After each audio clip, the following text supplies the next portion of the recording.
Makundi haya tofauti ndio yanayotengeneza huduma, karama ziwe tofauti kwenye kutumika. Mpaka mtu akaitwa aposto, maana yake kuna vitu anavyo ambavyo mchungaji hana. Mpaka mtu akaitwa nabii, maana yake kuna kitu anacho ambacho aposto hana. Mpaka mtu akaitwa mwalimu, kuna huruka, yani kuna tabia ambayo mwalimu anayo inayomtengeneza awe ni mwalimu, huyu awe ni nabii, huyu awe ni mchungaji, huyu awe nani. Yani kuna kinachomtengeneza, kinachotengeneza utofauti huo ni zile huruka tofauti tofauti. Jamani, kila mtu ni mzuri. Niliangaliaga movie moja ya mtoto mmoja, alikuwaga mtundu sana, sio alikuwa anamuita nani, alikuwa na nyota ya ukombozi ila alikuwa ni mtukutu. Sasa kuna mtu akawa na mshauri mzazi wake, anasema huyu mtoto usimkataze kufanya hicho anachokifanya. Unajua si tumezoea kukataza tu, hata hatujui kwa nini tunakataza. Yule mtoto alikuwa mtundu kwenye machungwa ya watu, kuibazi, kufanya nini. Sasa mzazi wake kana anahangaika naye, ni kukimbizana naye, kupiga kina nyota kubwa, kwa tabia ziko tofauti. Sasa yule mtu akamshauri mzazi, akasema huyu mtoto usimkataze kuwa tofauti na hivi anavyofanya. Unachotakiwa kufanya, umfundishe njia nzuri ambayo haitawazuru wengine wala haitamzuru yeye. Afanye hivyo hivyo, utukutu huo, ila mfundishe tu, yani usikiue. Ngoja nikwambie jamani, kuna watu wana tabia fulani. Kuna mtu ana tabia fulani, si ndio? Sisi tunang'ang'ana kuua tabia, si ndio? Lakini kuna tabia zingine hutaki umuue mtu, unatakiwa tu umhamishe kwamba hichi kitu kinaenda hivi, acha kitumike hivi. Yani kinakuwepo kile kile, acha kiwe hivi.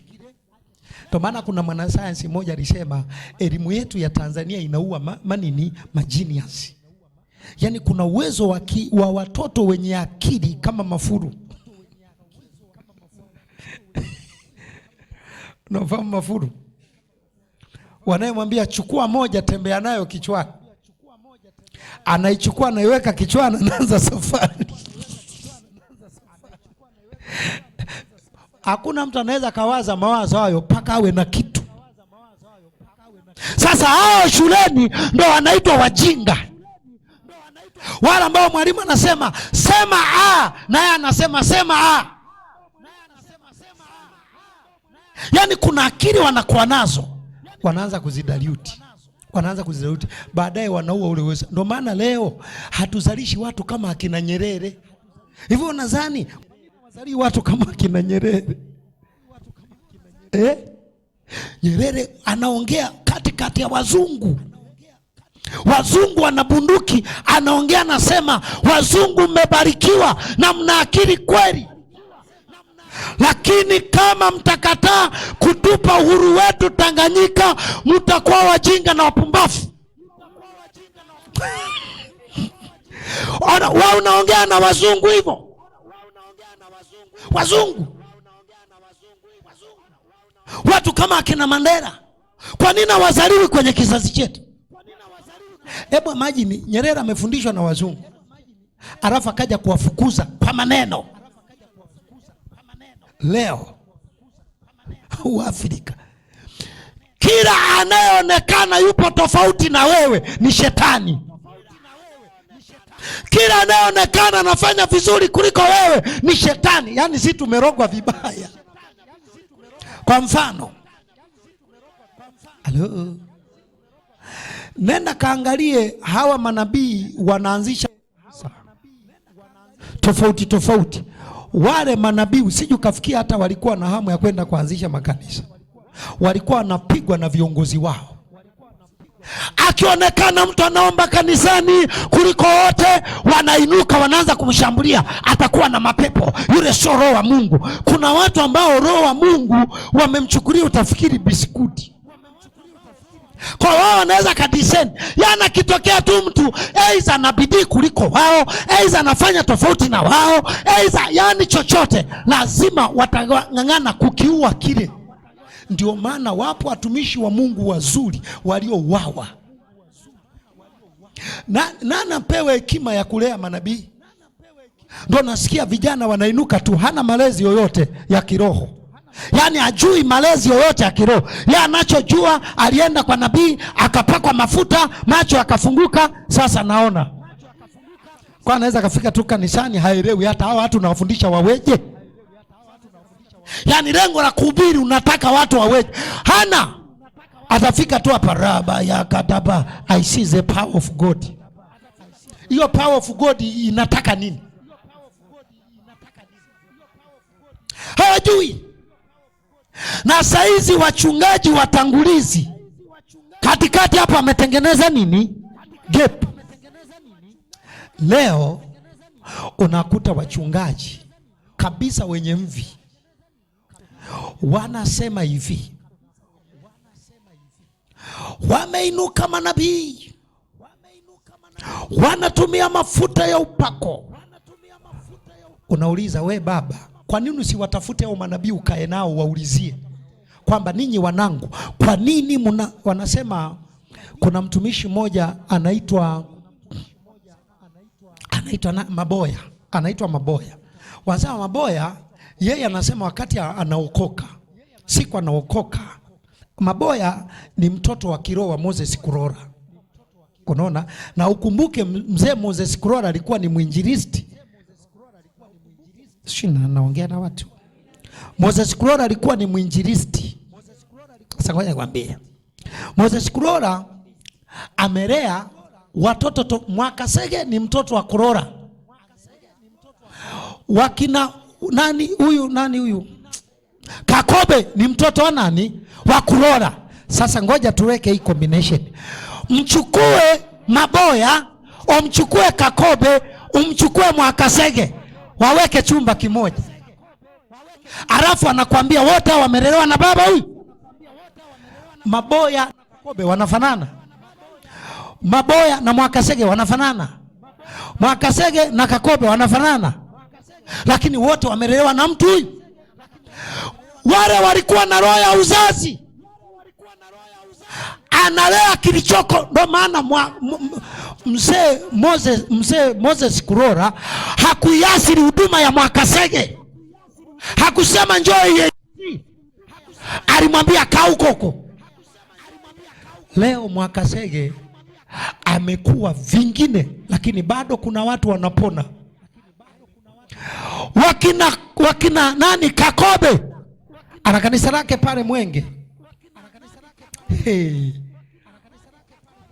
Amefundisha mafundisho, watu wanaishi duniani kama mbinguni.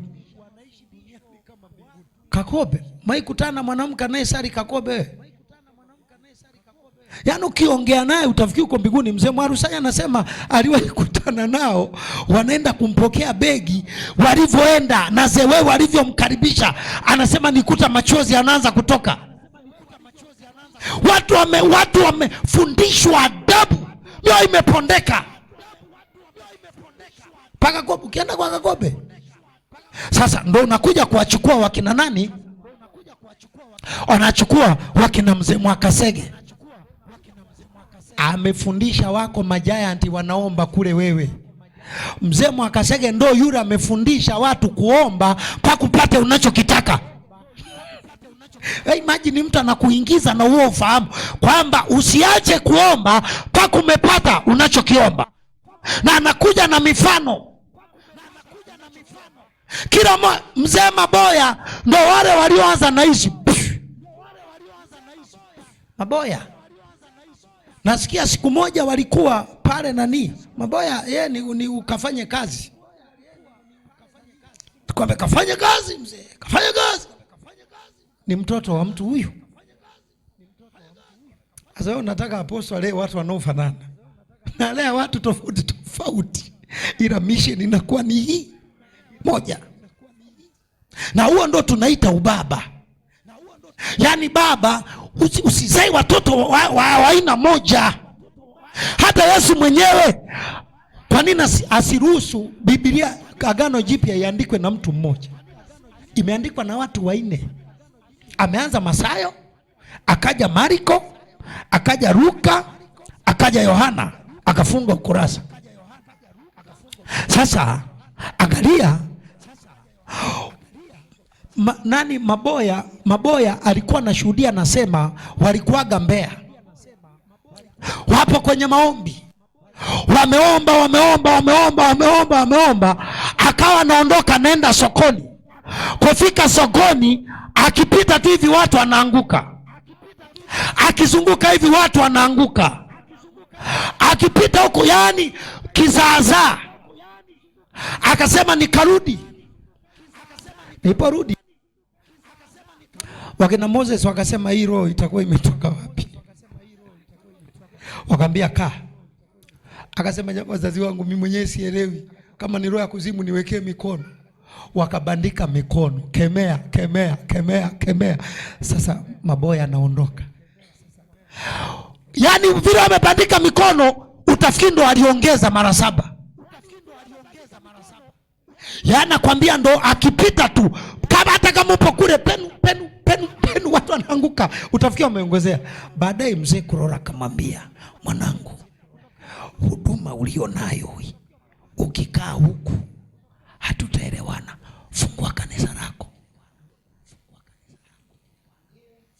Kwa sababu hichi ya kuangusha watu huku wakipo, fungua kanisa lako. Maboya ndo akaanzisha Calvary Assemblies of God. Mpaka leo lipo. Na Maboya nakiri yeye ni mtoto wa nani? Moses Kurora. Watumishi wa Moses wengi. Sasa nenda kaangalia wazazi wetu wa saizi, wakina Moses Kurora wako hapa, binafsi mtupu. Saizi wewe umeona mtu anatumia mafuta upako, kwa nini usimuite? Wewe ni mzee una mvi, simuite. Wewe kijana njoo. Mimi babangu nilikuwa naomba sana, na nilikuwa nakusanya watu wengi sana kwenye yale maombi yangu. Nilikuwa naomba mno. Mimi ni mlokole yule ambaye nilikuwa na spidi. Kwa mzee alikuwa hana ile ya kunizuia, alikuwa ananifuatilia. Si unajua? Yaani kitu chochote kinachomtafuta shetani na kiwinda kiwe kabla. Kwa hiyo tulikuwa tunafuatana tu hivi. Nikienda kuhubiri, nipo kuhubiri, nakuta huyo amejitokeza. Atasikiliza zewe inavyohubiri.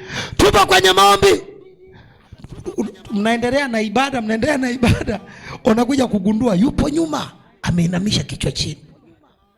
Yaani angalia mnafanya nini? Siku akaniita akasema, Dani, kwa nini unafanya haya? Nikamwelekeza, nafanya haya kwa sababu 1 2 3 4 5 6 7. Akasema endelea, usimsikilize mtu yote, uendelea tu. Halo. Mpaka nimekuwa hivi, akwai ni huo. My God, upite kwenye huduma zingine. Mchungaji anapita madhabahuni, anaanza kumpiga kijana mhubiri anaibuka kwenye madhabahu yake. Yaani umemwombea mwenyewe akapakwa mafuta, anaanza kuhubiri kwenye madhabahu yako, ana kibali, ni kijana yako, unaanza kumpiga madhabahu kijana yako. Ndio vijana wanafanyaje sasa? Wanakimbia, tunamkimbia na Sauli. Wanaenda kuanzisha huduma huko, akianzia huduma ndo nasikia makanisa haya yanapasuka. Kwa nini? Kwa sababu ile roho ya uzazi. Si na kwenye huku nimeingia. Sasa sasa we imagine kama leo unamkuta Kakobe yuko hapa. Unaona? Mwakasege yuko hapa. Unakuta Maboya yuko hapa. Ni elementi 3 tofauti, ila wote ni watoto wa baba mmoja. Ndicho kilichotokea hata pale Nigeria. Kuna mtumishi